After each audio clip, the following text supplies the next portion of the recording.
Erkin Asya Radiosu xabarida bu yil 12 fevral İstanbul Çağlayan'daki sud mahkemesida 2,5 yil Turkiyaning tutib turish o'rinlari turgan Uyg'ur jamoat arbobi Abduqodir Yopchan ustidan sud hukmi chiqarilib, Abduqodir Yopchanning nazorat ostida turishining davom qiladiganligi e'lon qilingan edi. 8 sentabr Abduqodir Yopchan yana bir qatim sudlanib, mazkur jazo uzartilgan.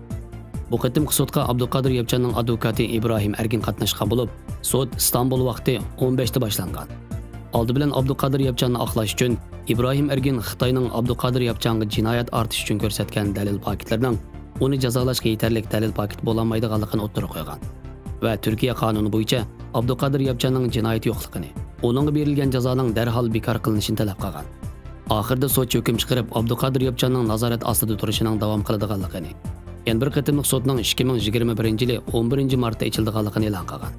Erkin Asya Radiosu'nun muxbiri sudning jarayoni to'g'risida texmo tafsiliy ma'lumot egallash uchun Xitoy tarafidan atalmish terrorchi deb ayblangan Abduqodir Yopchan bilan telefon suhbati qilgan.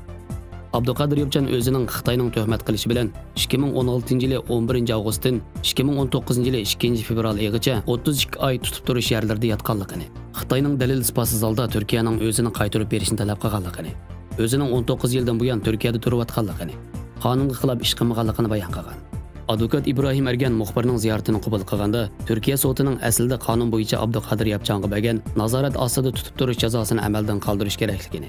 lekin Xitoy hukumati 3 oy ilgari Abduqodir Yopchan to'g'risida 68 betlik ayblashnomasi sunganligi uchun hukmni uzartganligini bildirib, Turkiya hukumatining qonuniy jihatdan uni Xitoyga qaytarib berolmaydiganligini bayon qilib, Birlashgan Davlatlar Tashkilotining Abduqodir Yopchanga musofirlik salohiyati berganligini, shundaqla Turkiya asos qonun sotining Abduqodir Yopchanni Xitoyga qaytarmaslik to'g'risida qarori va Yevropa kishilik huquq sotining Abduqodir Yopchanni hech qanday bir davlatga qaytarib berishga bo'lmaydi degan qarorim borligini, uning asosan Turkiya hukumatining Abduqodir Yopchanni Turkiyadan haydab chiqarib etolmaydiganligini, Xitoyga qaytarib berolmaydiganligini eskartgan.